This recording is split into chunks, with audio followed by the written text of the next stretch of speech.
दक्षिण मध्य राजस्थान के ऐतिहासिक अंचल मेवाड़ में स्थित वस्त्र नगरी भीलवाड़ा को आधुनिक राजस्थान की खनिज नगरी भी कहा जाए तो कोई अतिशयोक्ति नहीं होगी। जिले की लगभग सभी तहसीलों में खनन पट्टे जारी कर 21 तरह के खनिजों का दोहन किया जा रहा है। गर्व का विषय है कि म्यूजियम ऑफ मिनरल्स के नाम से प्रसिद्ध भीलवाड़ा जिले में देश के सीसा, जस्ता एवं चांदी के सबसे बृहद भंडार स्थित हैं। जिले में प्रधान खनिज जैसे लेड, जिंक, गार्नेट आदि के 9 खनन पट्टे व अप्रधान खनिज ग्रेनाइट, क्वार्ट्ज, फेल्सपार, अभ्रक, सोपस्टोन, चाइना क्ले, सैंडस्टोन आदि के 1290 खनन पट्टे एवं 1239 क्वारी लाइसेंस जारी कर राज्य के राजस्व संग्रहण में महत्वपूर्ण भूमिका निभाई जा रही है। हिंदुस्तान जिंक लिमिटेड एवं जिंदल साव लिमिटेड जैसी देश की अग्रणी कंपनियों द्वारा जिले में खनन कार्य किया जा रहा है। हमारे लिए गर्व का विषय है कि वर्तमान में अत्याधुनिक तकनीक के साथ वैज्ञानिक खनन को तो प्रोत्साहन दिया ही जा रहा है, साथ ही PMKKY प्रधानमंत्री खनिज क्षेत्र कल्याण योजना के अंतर्गत 2016 से ही जिला स्तर पर सामाजिक सरोकारों का निर्वहन करने हेतु डिस्ट्रिक्ट मिनरल फाउंडेशन ट्रस्ट की स्थापना कर जिले के खनन प्रभावित लोगों को सामाजिक आर्थिक उन्नति, पर्यावरण संरक्षण एवं जिले के सर्वांगीण विकास हेतु विभिन्न उच्च प्राथमिकता वाले विकास कार्य, पेयजल, शिक्षा, स्वास्थ्य आदि के क्षेत्र में कार्य करवाए जा रहे हैं। इसके साथ ही द्वितीय प्राथमिकता के कार्यों के तहत आधारभूत संरचना कार्य, सड़क निर्माण एवं सिंचाई के संसाधनों का सुदृढ़ीकरण कर किसानों सहित जन सामान्य को पेयजल एवं सिंचाई हेतु लाभान्वित किया जा रहा है। DMFT के अस्तित्व में आने से जिले के विकास को पंख लग गए हैं। जिले में अब तक 2356 कार्यों की 622 करोड़ की वित्तीय स्वीकृति जारी कर 1705 कार्यों को पूर्ण कर लिया गया है। DMFT से जिले में विभिन्न क्षेत्रों में कराए जा रहे विकास कार्यों के अतिरिक्त राज्य सरकार की मंशा अनुसार 22 करोड़ राशि सिलिकोसिस पीड़ित एवं उनके मृतक आश्रितों को सहायता राशि के रूप में दी गई है।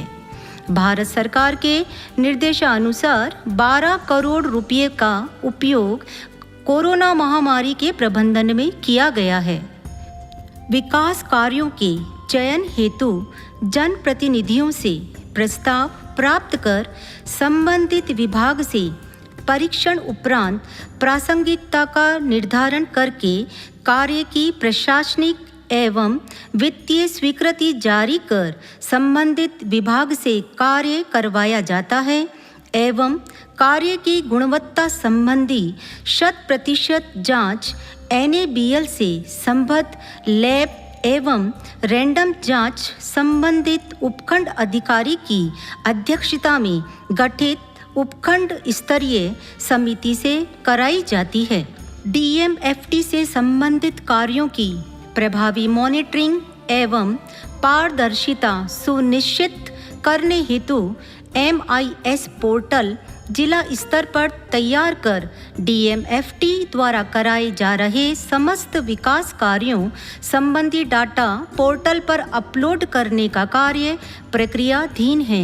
वित्तीय स्वीकृतियों को पोर्टल पर अपलोड कर समयबद्ध भुगतान को सुनिश्चित किया जा रहा है। आइए अब हम DMFT से जिले में विभागवार कराए गए विकास कार्यों व उनकी उपादेयता पर संक्षेप में प्रकाश डालते हैं। चिकित्सा क्षेत्र में अब तक कुल राशि 46.6 करोड़ रुपए के 718 कार्य स्वीकृत किए जाकर 595 कार्य पूर्ण किए जा चुके हैं व 59 कार्य वर्तमान में प्रगति पर हैं। इसके तहत जिला चिकित्सालय व अन्य सुदूर ग्रामीण क्षेत्रों के चिकित्सालयों में आवश्यक आधुनिक चिकित्सा उपकरण, ICU bed, X ray machine, postmortem set एवं लेबर टेबल एवं सोनोग्राफी मशीन आदि उपलब्ध कराए गए। 44,000 प्रसूताओं को नवजात शिशु हेतु उपयोगी बेबी किट वितरित किए गए हैं, जिससे शिशु स्वास्थ्य एवं स्वच्छता का परिवेश निर्मित हो सका है। 6 PHC एवं 2 CHC का नवीनीकरण कराया जा रहा है। चिकित्सा क्षेत्र में किए गए इन कार्यों चिकित्सकीय उपकरणों से जिले में चिकित्सा सुविधाओं का विस्तार हुआ व आमजन को राजकीय अस्पतालों में निजी अस्पताल जैसी सुविधाओं का लाभ प्राप्त हुआ। DMFT मद से CBC machine, semi auto analyser, X ray machine एवं माइक्रोस्कोप जैसे अत्याधुनिक चिकित्सकीय उपकरणों से सुसज्जित सिलिकोसिस वैन तैयार की गई है, जो खनन प्रभावित क्षेत्रों में रहने व कार्य करने वाले व्यक्तियों के लिए वरदान साबित हो रही है। खनन प्रभावित क्षेत्रों में जो लोग रहते हैं और वहाँ पे जो खानों में काम करते हैं उनके परिजनों के लिए डिस्ट्रिक्ट मिनरल फाउंडेशन ने हमें एक सिलिकोसिस वेन बनवाया है और उसमें सारी जांचें हम लोग 32 तरह की जांचें करते हैं, 200 तरह की दवाइयाँ होती हैं। चिकित्सक जो है उनके गाँव में जा रहा है, वहाँ पे जो माइंस है वहाँ पे जा रहा है और वहाँ से हमें TB के पेशेंट और सिलिकोसिस के केसेस अर्ली आइडेंटिफाई हो रहे हैं ताकि हम उनको राहत दिला सकें और ट्रीटमेंट वगैरह भी हम लोग करते हैं उनका, तो ये काफ़ी फ़ायदेमंद रहा है। मेरा नाम कन्हैयालाल गुजर, गांव आजीवास का झोपड़ा, और मैं 2 साल से यहाँ खदानों में ड्राइवरी कर रहा हूँ और मेरे को खांसी की बीमारी है जो राज्य सरकार द्वारा DMFT कैंप लगाया गया है, जिससे मेरे को इलाज यहीं मिल गया और इससे बहुत आसपास के गाँवों को भी लाभ मिला। इसी से मैं राज्य सरकार को धन्यवाद देना चाहता हूँ।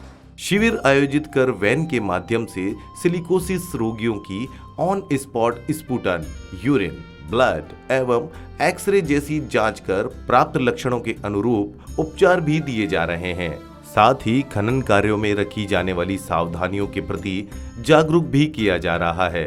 उक्त शिविरों के माध्यम से ही सिलिकोसिस सहायता हेतु पात्र व्यक्तियों का चयन किया जाता है। समोडी गांव के अंदर हमने एक कैंप आयोजित किया है। आज लगभग जो है हमारी 50 OPD हो गई है और अभी कंटिन्यू चल रही है।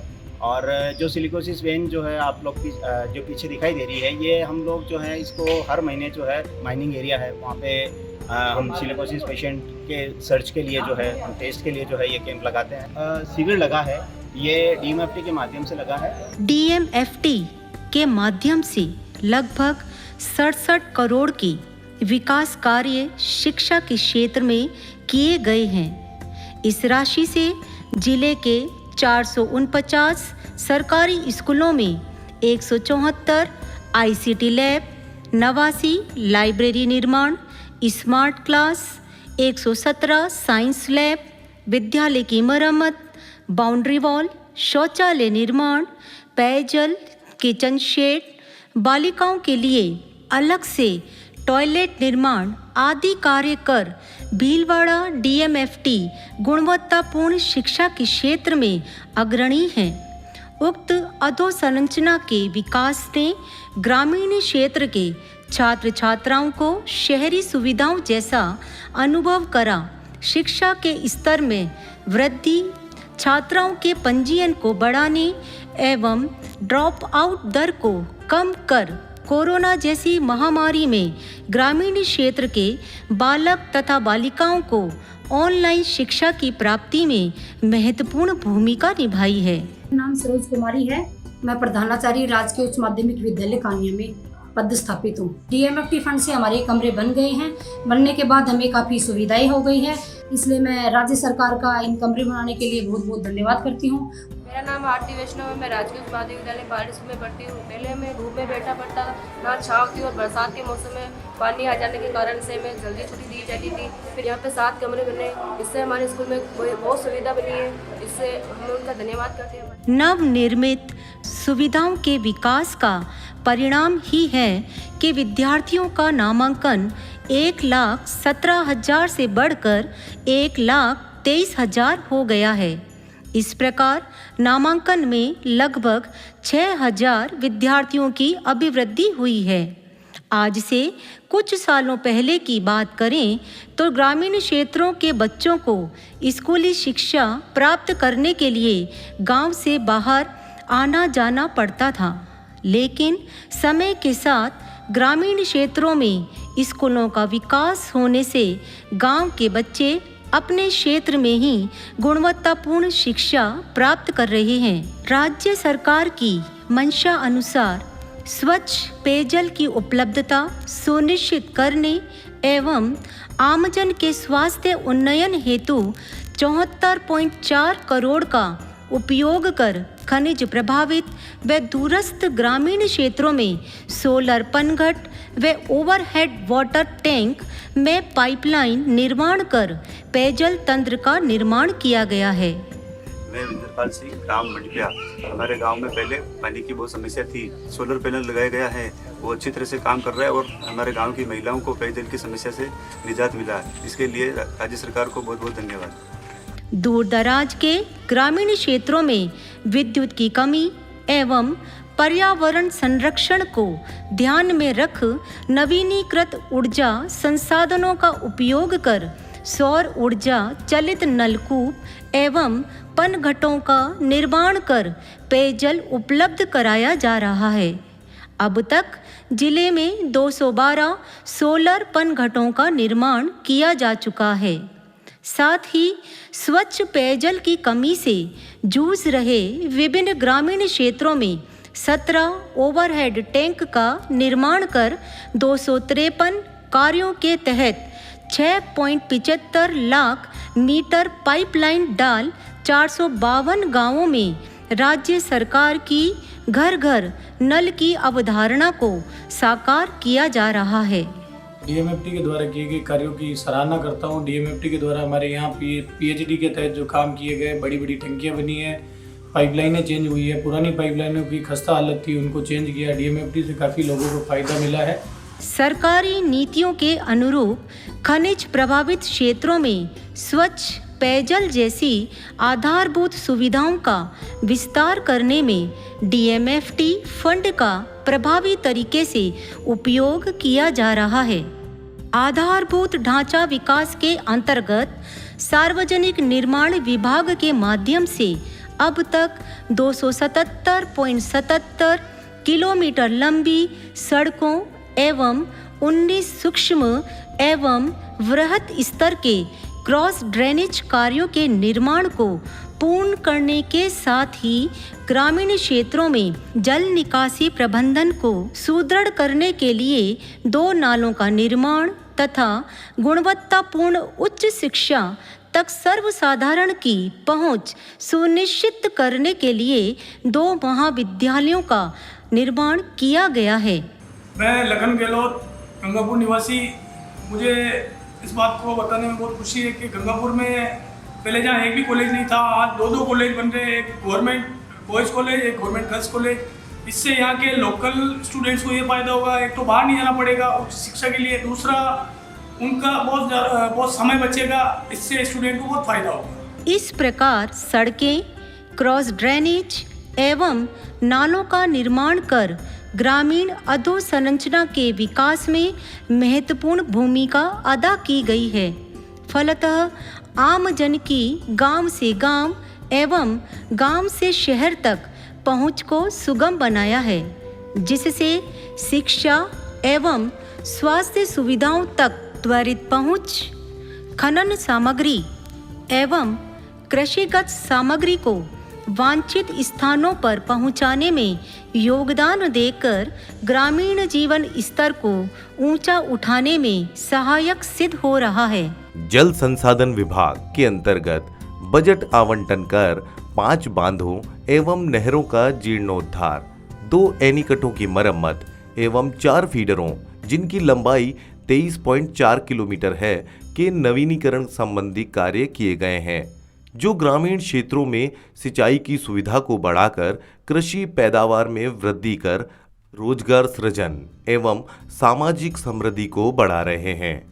बांधों एवं नहरों को समुचित जल भराव व बहाव क्षमता का विकास न सिर्फ सिंचाई व कृषि क्षेत्र में बल्कि पशुधन हेतु पेयजल उपलब्धता, मत्स्य उत्पादन को बढ़ाने, पानी की आवक में वृद्धि कर भूजल स्तर को बढ़ाने में मील का पत्थर साबित हो रहे हैं। वृक्ष लगाओ सूखा भगाओ की उक्ति को साकार करने, जो कि राजस्थान जैसे शुष्क एवं कम वर्षा वाले प्रदेश के लिए और भी अधिक प्रासंगिक हो जाता है, की दिशा में डीएमएफटी के तहत नर्सरी सुधार एवं विस्तार के 5 कार्य किए गए हैं, जिससे 6.33 लाख अतिरिक्त पौधों को तैयार करना संभव हुआ है। तैयार पौधों के समुचित उपयोग एवं रोपण के लिए विभिन्न क्षेत्रों में 15 पौधारोपण कार्य स्वीकृत किए गए हैं। पौधारोपण कार्यों के तहत न सिर्फ पौधों को लगाया ही है, बल्कि उनकी उत्तरजीविता को सुनिश्चित करने हेतु 4 फीट तक ऊंची दीवार बनाकर उनको संरक्षित भी किया जा रहा है। इस प्रकार सघन वृक्षारोपण के परिणाम स्वरूप वन क्षेत्रों में वृद्धि सुनिश्चित हो सकी है। बड़े वन क्षेत्र से जंगली जीवों के आवासीय क्षेत्र में विस्तार के चलते पैंथर, चिंकारा एवं जंगली सुअरों की संख्या में वृद्धि, जैव पारिस्थितिक तंत्र को संतुलित करने, पैंथर जैसे जंगली जानवरों का निकटवर्ती मानव बस्तियों में घुसने या विचरण की घटनाओं पर अंकुश लग पाएगा।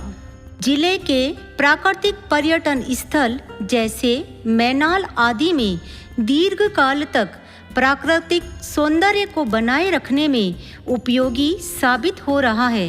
निष्कर्षतः यह दर्शाते हुए गर्व की अनुभूति हो रही है कि शिक्षा, स्वास्थ्य, पेयजल, सिंचाई एवं परिवहन जैसी आधारभूत सुविधाओं का उन्नयन कर प्रधानमंत्री खनिज क्षेत्र कल्याण योजना के तहत डीएमएफटी भीलवाड़ा जिले के सामाजिक, आर्थिक एवं पर्यावरणीय कायापलट करने में मील का पत्थर साबित हो रहा है। प्रधानमंत्री खनिज क्षेत्र कल्याण योजना PM-KKY के अंतर्गत डीएमएफटी के माध्यम से गवर्निंग काउंसिल के द्वारा जिले में खनन की जो रॉयल्टी का हिस्सा राशि प्राप्त हो रही है, उसके माध्यम से विकास के कार्य कराए जा रहे हैं। शिक्षा, पेयजल, स्वास्थ्य, आधारभूत संरचनाएं इत्यादि क्षेत्रों में जिले में विकास के काफ़ी कार्य करवाए गए हैं तथा जैसे ही जनसाधारण के माध्यम से लोकल लेवल पर जो कार्य कराए जाने हैं उनके प्रस्ताव प्राप्त होते ही डीएमएफटी की गवर्निंग काउंसिल में उसका समग्र परीक्षण कर स्वीकृति दी जाती है एवं समग्र विकास के कार्य पूर्ण कराए जा रहे हैं।